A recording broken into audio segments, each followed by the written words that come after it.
Will history remember Rio as the swansong gathering of the US-led world order as we now know it? The curtain coming down on Joe Biden's last G20 summit, his last big global gathering before the return of Donald Trump to the White House. The outgoing US president, who turns 82 on Wednesday, is slightly older than the United Nations, the World Bank, the International Monetary Fund, all institutions that have evolved on Washington's watch. The neoliberal rules of the global game, often referred to as the Washington Consensus, Washington, which, by the way, hosted the first G20 summit to find common response to the 2008 financial crisis.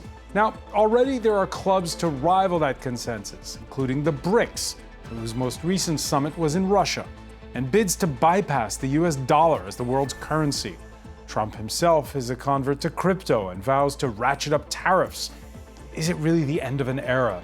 There's a bit of foreboding by some in Rio. We'll ask about the G20's bid to front-load financing on global poverty, on climate change. Can the rest of the world Trump-proof common rules to rein in the excesses of globalization? The answer after January the 20th. Today in the France 24 debate, is it goodbye old world order? And with us from Geneva, award-winning Brazilian journalist Jamil Shad, great to see you. Bonsoir, great to see you too. From New Delhi, Siddharth Varadarajan, founding editor of The Wire news site. Thanks for being with us. Happy to be with you. Stephen Ekovich is professor emeritus of political science at the American University of Paris. Good evening. Thank you. And André Lozekug-Petri, president of the Joint European Disruption Initiative. How are you? Hello, François. Your reactions on the hashtag F24 debate. The argument's been made before in this very studio about whether most summits are as much about photo ops as final communiques. So here we go. Dateline Rio. This was Monday. And the question is, as we look at the images that are kind of come up now, where is Joe Biden for the family photo? In the end, Turkey's Recep Tayyip Erdogan asked to shuffle to his left to fill the void next to India's Narendra Modi. The U.S. delegation arrives, but too late. So did, by the way, Canada's Justin Trudeau and Italy's Giorgia Meloni. I don't know how much we need to read into the fact that Biden missed the family photo, Stephen Ekovich. Well, it seems like an appropriate metaphor. In any case, Biden arrives at a G20 that's become a real thick patch of fog, covered by the shadow of Donald Trump. And that leaves a lot of uncertainties for the future, especially since Donald Trump announced during his campaign that he was going to place a 20% tariff on everything, which is a fundamental violation of one of the basic rules of the international liberal order. He wants to withdraw from the Paris Accord also. That's not to say that very many countries have really met their targets or even gotten close to it, but still. But even more than that, he wants to, pump more and more hydrocarbons and, possibly also even pollute the atmosphere even more. So, So here we are. There's a lot of uncertainties. Where are we going from here? Yeah, a lot of uncertainty and a lot of tension. Yeah.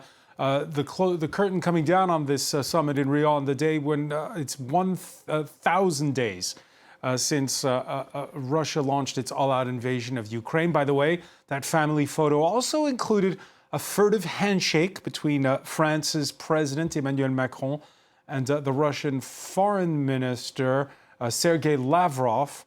As President of Russia has skipped G20s since that all-out invasion 1,000 days ago. Summits, do they matter? Let's get that question out of the way. Well, we talk a lot about the Washington Consensus, and the G20 is about the 85% of GDP represented by these countries, 80% of GDP, 85% of emissions. It used to be an economic club.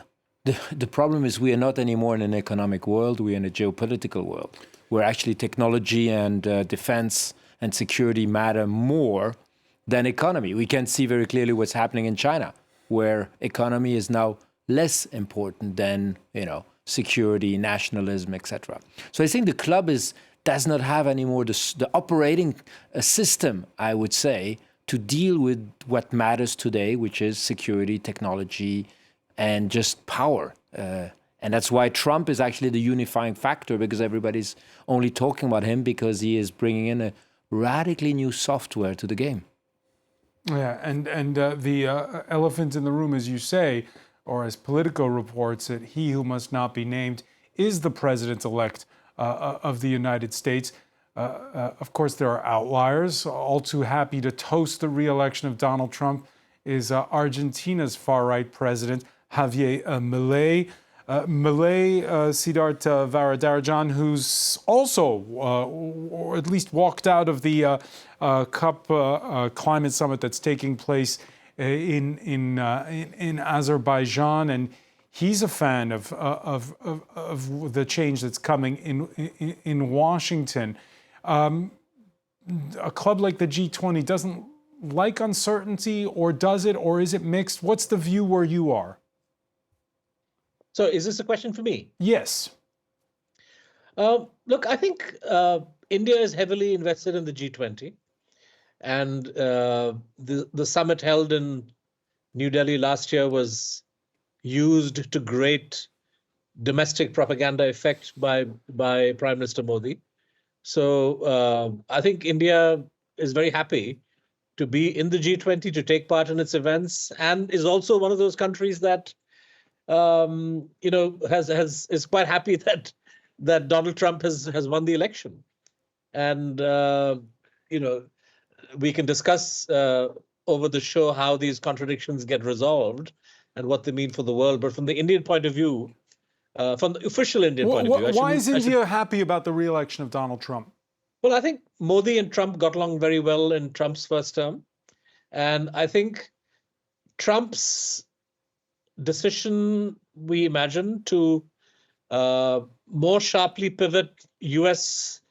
strategic policy towards China as the primary enemy, primary adversary, rather than getting focused excessively on Russia, is something which suits India geopolitically, because Russia is a country India has good relations with, and the fact that U.S.-Russia relations are in a very bad place today, it does not help India. And India sees tension between Moscow and Washington as something which drives Russia towards China. So to the extent to which Trump is going to reconfigure, or he says he's going to reconfigure U.S. Foreign policy in that regard, this is something Delhi reckons will make life a little bit easier for itself. And there are other reasons too, but I think this will be the primary one. So basically, we could talk about it, what happened at the recent BRICS summit. We saw India and China patch up differences. Listening to what Siddharth just said, Andrei Lozukuk-Petri, is it the sense that Trump can play the bad cop when it comes to China and the rest of the world can get on with business? Well, I think we need to wait, but I would not bet on deep strategic thinking, and this is not now a value assessment. I think Trump is going to be Trump, which means super transactional. So I think all those who think that they can get an advantage out of it might actually get very disappointed. I don't know for India, but I think a lot of countries will realize that the only policy that Trump will pursue is America first. And so all competitive companies or countries will face Trump as an adversary. Jamil Shad, it was quite striking to see that reluctant handshake on Monday between the host of the summit, Lula, and Javier Milei, one who's a cheerleader, the other whose predecessor staged or is accused of staging his own equivalent of a January 6th. For Brazil, was it uncomfortable hosting this summit at this particular moment in time? Well, Francois, regarding the relationship with Milei, absolutely.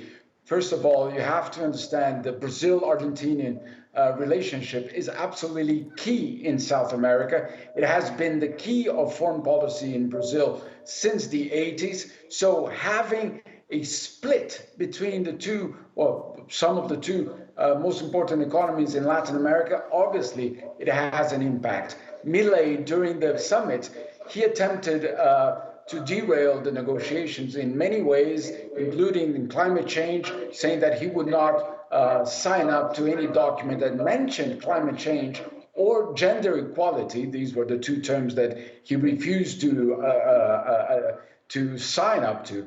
But at the same time, it was taken as a cautionary tale of what could be a summit with Donald Trump in it. So more than Milei himself or Argentina itself as a country, what Milei, in a way, showed was, this is the evaluation of especially Brazilian diplomats, say, well, this may be what the G20 will be in 2025 when South Africa will host, but mainly in 2026 when Donald Trump himself would preside over the BRICS. Hang on, let's follow your reasoning all the way through here, Jamil, because it's true Javier Milei pushed back on almost everything that was in that final communique, but he did bend and sign on, especially when it came to that bit about finding a mechanism to tax the super rich. So maybe Trump will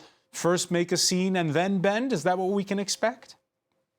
Well, obviously the U.S. or Argentina is not the U.S. It has no similar power to what Trump has.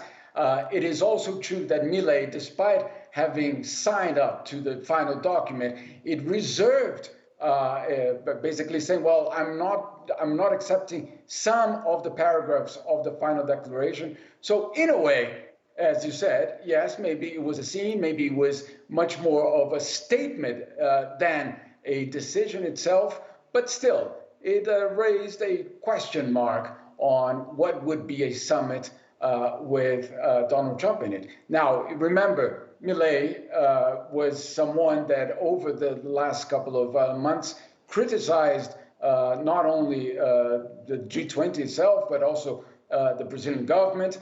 During the meeting, some people that were inside the closed-door meetings were saying how Milei tried to push the agenda of neoliberalism, saying that it was, in fact, neoliberalism that brought out millions of people from poverty. And this obviously caused a heated debate during the meeting. Even President Lula later said that the globalization of neoliberalism had failed. So you see, there is obviously I would say, a bitter taste of having the summit at this point when the two, let's say, old friends of South America can hardly shake hands at this point. Stephen Ekovich, which one is it?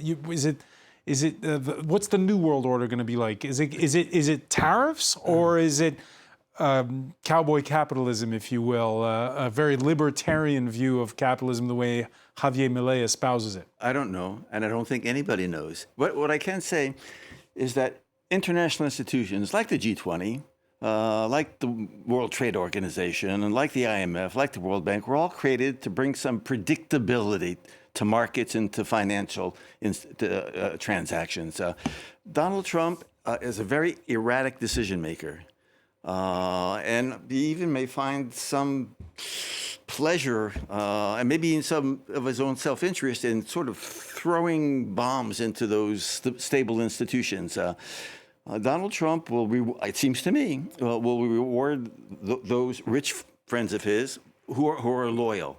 I think your guest who pointed out that Donald Trump is a transactional operator has really hit the nail on the head, because I'm not sure that our colleague from India can really count, as you've pointed out, count on an enduring, faithful relationship between the leaders of India and Donald Trump, because he will do what is best for Donald Trump and not necessarily what's best for America. And that doesn't mean he's going to be, that means he may, if he has to, he will use the leader of India for those purposes. So I wouldn't count too much on the faithfulness of a Donald Trump relationship. I remember when Donald Trump was elected the first time, 2016, everybody was talking about this famous Gramsci word, you know, the old world is dead, the new world is not yet born, and it's in this between epochs that monsters appear. And I think we are in this time. I mean, all these institutions are institutions which were made for the old world order, and we don't have yet institutions for the new world order. So this sense of uncertainty is just maximum. And that's why everybody is also trying to push its own advantages. And we have to be very careful, because it's only those with a very clear vision of what they want to do that will probably prevail in the next coming months and years. And with others. Yeah. Siddharth Varadarajan, you agree? Yeah, I think we are entering enormous uncertainty, and I don't dispute the fact that Trump is going to be highly transactional. What I was presenting was essentially the rather rosy view that the government of India and its advisors tend to take. My own view may be a little bit different from theirs, obviously.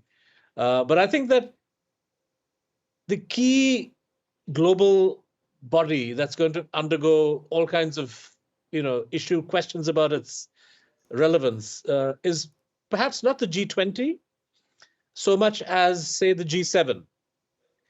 The G20. I mean, if we think of the global situation today, you have BRICS emerging as a large multilateral forum with Russia, India, China, Brazil, South Africa, lots of other countries there. Many countries queuing to join up, and you have traditional Western-led groups like the G7 and the G20. We should think of the G20 as a round table which allows everybody to come and talk at the same place.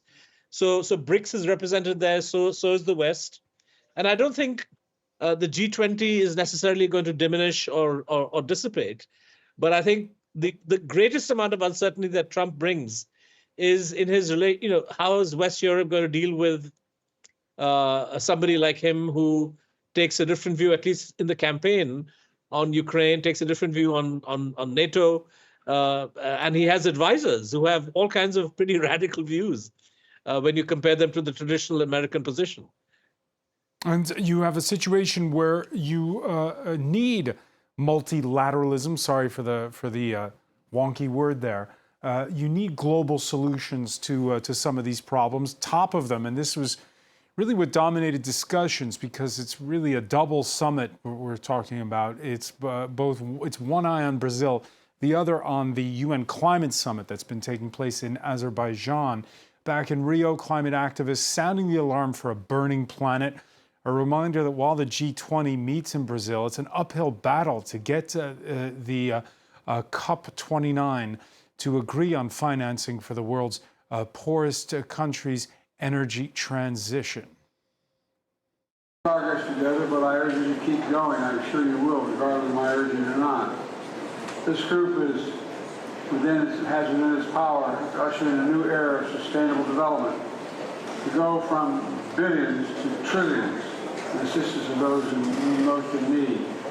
Yeah, that call for trillions by the outgoing U.S. president met with a healthy dose of skepticism by the host of the G20, who, by the way, also hosts next year's UN Climate Summit. While we're here, our representatives are in Baku negotiating a new goal to have private financing. There's no ambition that can sustain without implementation. In Paris, we talked about $100 billion a year, which the developed world did not meet. Today, we're talking about trillions.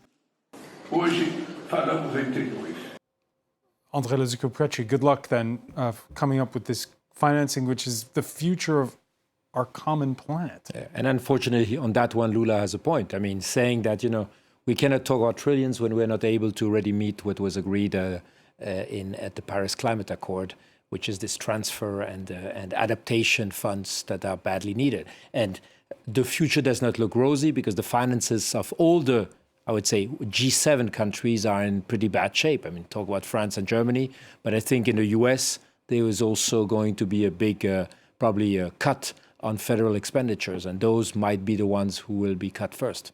For Jamil Shad, is this the issue for Brazilians, climate?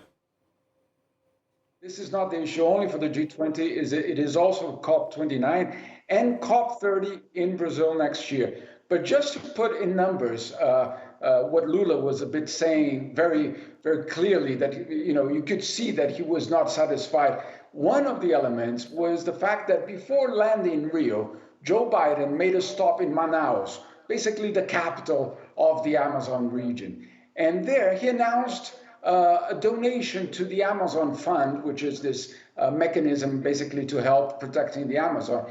And he announced $50 million.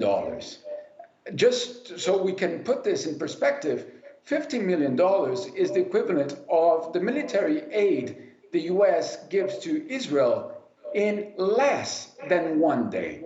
So this $50 million was supposed to be for the entire year for the protection of the Amazon, which, let's remember here, it is bigger than the size of Europe. So when Lula speaks out in that tone, it is not because not only the Paris Agreement is not being fulfilled, the 100 billion is not there, but also because the promises and the generosity, let's say, that in speeches are very clear, they're not met in real life. Now, as you said there, is this the big challenge? For sure, this is the biggest challenge of the 21st century. And let's remember, so far, the names Donald Trump has put forward for example, in the protection agency, environmental protection agency, but also the transportation department and others as well, it shows a very clear pattern of choosing people who are pro-deregulation, perhaps the exploitation of oil, and not exactly what climate, let's say, activists would love to hear. Yeah, but last time around, Jamil, it was said that, oh, yes, but this is such a vital need that the private sector is picking up the slack. Well, it is not picking up the slack. Obviously, you will need public investment for this. You will need public policies for this as well. So yes, obviously, this partnership between governments and the private sector will have to happen, but governments have to lead the way. So yes, $50 million, depending on approval of the American Congress, which obviously at this point is very hard to predict. So just to make it clear here, the irritation, let's put it like this, that this sentence by Joe Biden generated was basically, well, if you recognize that trillions are needed, how is it that you don't basically act accordingly? Siddharth Varadarajan, you're on the front lines of this week. What with schools being closed in the Indian capital due to smog. There's smog every year at this time in northern India, but this year it's particularly acute. Listening to what we just heard there from Jamil, there's a sense that it doesn't bode very well for the UN climate summit taking place right now in Azerbaijan, and it certainly doesn't bode well for the one next year. No, it doesn't. And I think this reinforces the fact that Trump's rhetoric, which is seen as quite astonishing around the world, right? He uses the phrase America first, and you refer to that as well, or one of your guests did. And the reality is that American policy has been America first for years. And you see this reflected in the American attitude towards climate change. So Biden talks the talk, but when it comes to ensuring adequate finance, ensuring adequate sharing of technologies, the US is way behind what it really needs to do. I should add that the smog problem in Delhi isn't so much an issue of climate change as opposed to simply mismanagement on a catastrophic scale at the national level. That's a separate topic. But India has raised the issue in Baku today, in fact, the inadequacy of financing, for example. And this is a long-standing problem that we've seen several American presidents, make tall claims and then fail to deliver. And I think that's obviously going to get worse with Trump. Is it all in the United States is also the question, Siddharth. Who pays for this? Remember, this is climate finance so that the poorest countries can either mitigate or do an energy transition. And they're the likes of China for certain, right now still refusing to be a contributor, a net contributor on this. What about India? No, I think India, China, all countries have a responsibility here. But the fact is that the line India has taken is of common and differentiated responsibility. So you can't ignore the fact that India and China, based on where they are in their development, I would say China is quite well ahead. But certainly a country like India, which still has a lot to do to bring consumption levels of its people up to a reasonable standard, obviously cannot be held to the same yardstick as the US. But I think India obviously also has a lot to do, perhaps not so much in financing as opposed to ensuring that its own national commitments are followed through. And here I would say, India has done a lot in terms of renewables. There's a big push for solar, for example, under the present government. So, India is doing what it can. It isn't enough by a long shot. And you have Indian climate activists who frequently point this out. But I think when it comes to global responsibilities, particularly on the question of financing and the sharing of technologies, the US really needs to do a lot more. Is it all up to the US, Andrei Lozikog-Pietri? Well, I think the US is both one of the biggest emitter and obviously one of the biggest producers of these technologies. But I think, yes, I mean, it would have been so much easier if the financing part has been, because it would be easier for the big emitters like the developing countries like China and India to actually meet their targets. Here, it's very easy to put the blame on both sides. So I think, I mean, politics and short term clearly killed any kind of ambition. And what's going to be very interesting is next year will be for the Europeans, the introduction of this carbon barrier mechanism, CBAM. And we will see actually if our geopolitical weight is still strong enough to be able to push that upon the rest of the world. Or will it be like, for example, an AI right now, where people consider, well, the regulation in Europe is too stringent. We just don't put the latest innovation in Europe. So I think it's going to be interesting where this nexus between geopolitics and economics. Is there an opening there for the European Union?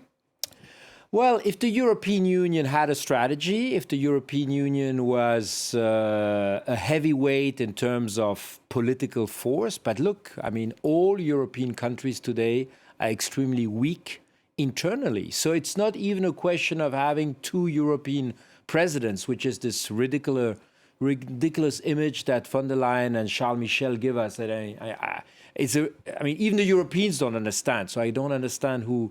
Right. One's the president of the European Council, the other of the European Commission. So that's already showing a lot of fragmentation. But if at least they were supported by strong governments with a mandate from their people, no, we have coalitions that in Germany broke down, and in France is probably only a question of weeks or months that this current government stays. That's the key, a mandate from the people. Look, in the United States, greenhouse gases and climate change are on the bottom of the preoccupations of American voters.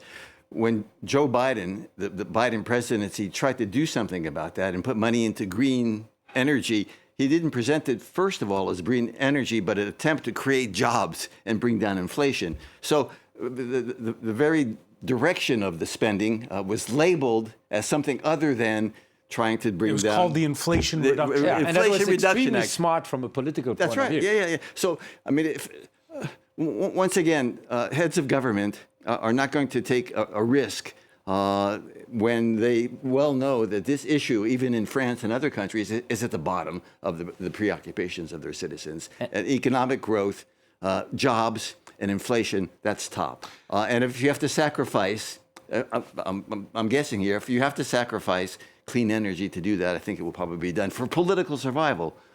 All right, so every nation for itself, tariffs in vogue, as Stephen was saying earlier, yet free trade deals aren't dead yet. With the EU on the brink of ratifying an accord with South American Mercosur nations, French farmers back out on the roads and on the streets, blocking the border with Spain this Tuesday for a while, denouncing a race to the bottom on prices and standards. President Macron, he's vowed to oppose that Mercosur deal, but he's outnumbered in Brussels. Selena Sykes has more. After years of being on standby, a free trade agreement between the EU and Mercosur could finally be ratified in the coming weeks. On one condition, that at least 15 member states representing 65% of the European population vote in its favour. France is the most fiercely opposed to the deal. It's unthinkable that while we impose particularly tough restrictions and requirements on our producers in Europe, whether agricultural or industrial, that we don't ask our trading partners to respect the same requirements. France is trying to persuade hesitant countries to form a minority bloc to halt the agreement. Another big country against the deal is Italy, which says the treaty is not acceptable in its current form. Poland and Austria have also voiced their opposition, but their support alone is not enough. Greece, Cyprus, Belgium and the Netherlands have also expressed doubts, but their final position is unclear. In contrast, Germany and Spain want to conclude negotiations before the end of the year. They see the advantage of opening up a new market where they can export their products. Is the European Union interested at this moment in closing in on itself? Or is it interested in expanding the network of our trade agreements with third countries to maintain our economic and commercial influence as well? I think the answer is very clear. 11 countries wrote to President of the European Commission, Ursula von der Leyen, to explicitly express their support for the agreement. In order to get around France's categoric opposition, some have suggested a controversial solution: to split the deal, which would separate the trade pillar, including tariffs, import quotas and the sustainability chapter, from the political dialogue and cooperation part.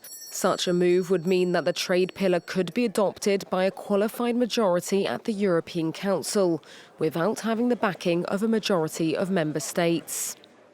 Yeah, will there be a mandate or not? Let's begin with you on this one. Andrei Lozko-Petri, you see, multilateralism isn't dead yet, even though it's unpopular, especially among French farmers. And especially for Europe. I mean, Europe is probably with China the bloc which depends the most on open borders and free trade. I mean, think about Germany, but also France for its agricultural products. We depend massively on our exports. So on the long run, these kind of trade deals are extremely important. I mean, that is what made also Europe strong in the last 30 or 40 years. Here, I have a little bit different view than what you can hear a lot in France right now. I think the opposition, especially of farmers, is a demonstration that we have not been able to create a farming industry that is resilient and can be very competitive globally. When you see the average amount that a farmer does in France is less than a minimum wage, that means we have not been able to really structurally make these industry competitive. So probably it's also a little bit our own faults, which are today guarded behind barriers. But I think that is the kind of homework we need to do. And, you know, coming more from the scientific and technology point of view, I just give you one example. I mean, the GMOs, which were very controversial because it's insertion of foreign genes, now you are calling that new breeding techniques, which actually is only re-engineering existing genes. It sounds a bit technical, but it's much less dangerous because you're only treating a plant or a crop, a specific crop. The GMO... It's not frankenfood. No, it's not frankenfood at all. It's something that nature has done for millions of years to just optimize the thing. And this is something that we're still refusing in the EU because the regulation of the EU dates back of 98, where these kind of techniques does not exist. So what I'm calling for is we need to make much more leap forward and explain that to our farmers and raise their level. Otherwise, of course, when people are not making a lot of money, they will be very quickly, and rightly so, go to the streets. So, Jamil Shah, despite Donald Trump, free trade deals can be made. Well, that is the big question we're going to see next year, whether Europe will step in and think, well, from one side, all South American countries have China as their biggest trading partner. You have the US coming as well, very strongly on tariffs. What do we do with South America? Now, let me just put two elements into this story, just so we can debate it regarding numbers and real impacts. I've been covering this trade deal since 1999, when Jacques Chirac met Fernando Henrique Cardoso, the president of Brazil, that time to launch the debate. Since then, over these years, what we have seen is a shrinking size, let's say, of this trade deal. Today, the trade deal that is being offered to be ratified or to be agreed is much smaller than anything we had on the table in 2006, 2007, 2008. So it actually shows that obviously this was reduced in scope. There will not be a free trade on agriculture between Mercosur and Europe. Products exported by the South American countries will have to meet a certain quota, meaning after this amount of trade being exported, it will not continue with the same tariffs, meaning there won't be any kind of an invasion of products from South America to the European market. Having said that, it is clear that there's also an element of, let's say, a political element, Mercosur being used as sort of a scapegoat. And why I'm saying this? Because very recently, actually at the end of last year, when the trade deal was about to be signed, Macron told President Lula that these partners should be aware of the impact the agreement would have in giving support by farmers to the far right in France. So meaning it had no real impact in terms of trade, or not as much as is being said, but it would give a political leverage to the far right to come to the farmers and say, hey, look what your government is doing to you. So this was the talk between Macron and Lula at the end of last year, basically to explain why France was also blocking the agreement. Why I'm telling you all of this? Because obviously this is a trade deal, but it has a profound political impact. A profound political impact, and you wonder, again, it's that chicken and egg question that Andre laid out earlier between, when you think of a G20 summit, between politics and business. Case in point, Siddharth Varadarajan, we saw at the recent BRICS summit that shaking of hands between Narendra Modi and Xi Jinping. Is that just because, well, in the end, China is India's #1 trading partner, and while they may be rivals, while they may have border disputes, it's in neither side's interest to close the border completely? Well, the handshake and the agreement at the Kazan summit was essentially to de-escalate a pretty nasty situation that has been prevailing on a section of the border in Ladakh for the last pretty much 3 years. And because of that standoff, the government of India had virtually suspended cooperation with China across a whole range of issues. Trade continued, of course, as has Chinese investment in India and some amount of Indian investment in China. But serious obstacles were emerging in terms of the issuing of visas for Chinese technicians to come and work in India, and so on and so forth. And what we saw in the 6 months preceding this handshake was a lot of pressure from Indian companies, the Adani Group, for example, and others, that wanted some softening of the government of India's stance that there will be no business as usual with China until China restores the status quo ante on the border. So I think the Indian government, which was divided on this issue, appears to have chosen a path of pragmatism. And the Chinese were always willing to have normal relations on the trade side. And the Chinese are quite happy to separate provoking India on the boundary while making money through trade and investment. But the Indians had slowed down the economic relationship, I think, to the detriment of the Indian economy. And so you are right. I mean, I think pragmatism did prevail. But I would be cautious in over-analyzing the extent to which the two leaders have reached an understanding. I think that the situation could easily get destabilized. And I think if Trump escalates U.S. conflict with China and then makes a demand on the Indian side, for example, India and the U.S. are part of the Quad, and India has resisted turning the Quad into a military alliance or a grouping of sorts. If Trump demands that the Quad take on security responsibilities or military responsibilities, that's something India will have to think very, very hard about. And I don't think I see much of an appetite, even on the part of somebody like Narendra Modi, to take India down that road. So these are all issues that India will have to sort out over the next year, first couple of years of the Trump presidency. Yeah, do you follow the money or do you follow the politics? Here's a quandary. Elon Musk, he does business in China, and here he is by Donald Trump's side seemingly every day. Andrei Lizakug-Petri, at the end of the day, will all this China bashing subside?